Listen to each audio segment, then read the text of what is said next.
Hello, this is Weekly Reflections, and I'm Nancy Joy.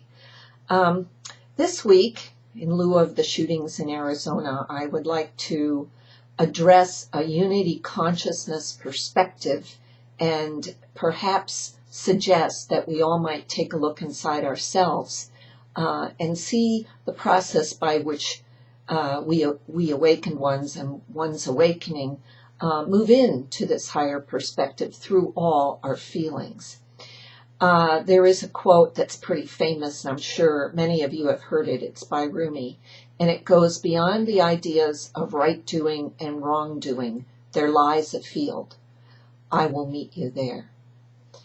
It's so beautiful because we are in a polarized, dualistic world that's seeking to become unified right now. And we are creating the field from the heart in which that could happen. Now, how I'm feeling this applies to Representative Gifford's the shooting incident and Jared Loughner and his family is that there has been a huge pouring of compassion, hearts cracking open, people realizing we don't want to be Republican, Democrat, Tea Party. We want to be people. We want to love each other. And I think this is a beautiful awareness and a beautiful opening and a beautiful gift in the experience. None of these experiences really, and I know I've been here before, they're not good and bad, they're not right or wrong, they're what we create to take us back to God, to take us back inside ourselves. The outpouring of compassion has been magnificent, but there is a huge missing piece here in my feelings, and that is, where is the compassion and understanding for Jared Loughner and his family? There couldn't have been this cracking open of the heart. There couldn't have been this huge outpouring of love and let's stop the this and the that, the right and the wrong. Even for the state of address of the Union in Congress, they're going to have the Republicans and the Democrats sit intermixed instead of on separate sides, has always been the tradition, because of the shooting. So, yes, lives were lost. Lives are lost in Afghanistan. Lives are lost right now in the revolution in Africa. Lives are lost all the time, but let's bring everybody into compassion. Right now, in that cell in Arizona, sits a lost and empty shell of a human being, Jared Loughner, feeling abandoned his whole life. He's been seeking to be understood and has been mentally ill and rebuffed and pushed away. So he is our mirror. How much do we push away parts of ourselves that are uncomfortable?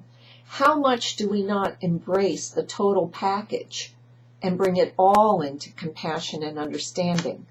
So it doesn't have to separate out and cause us so much pain. How much do we do that to other people in our lives as we move through judgment that if they hadn't done this, this wouldn't have happened? Everything that happens is directly perfect in that moment in time. So this Monday morning, what I'm asking is never send to know for whom the bell tolls. It's not just tolling for a 9-year-old girl. It's not just tolling for a federal judge. It's tolling for Jared Loughner and his family, and it's tolling for you, because this represents where you're in duality, where you have abandoned yourself, where you aren't functioning fully. Bring it all into compassion. That's the field. That's the field Rumi is reminding us of.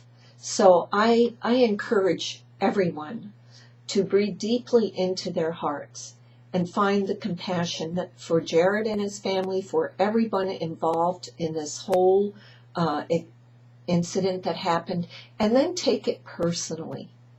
Not only to people you hold judgment against or are blaming for something in your life, but where do you do that to yourself? Where do you have yourself locked in a cell, feeling empty, alone, and abandoned?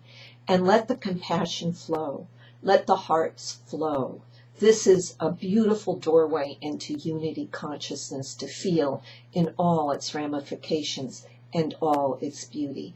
And it welcomes Shakti into our very selves. So have a great week, and we'll see you again next Monday.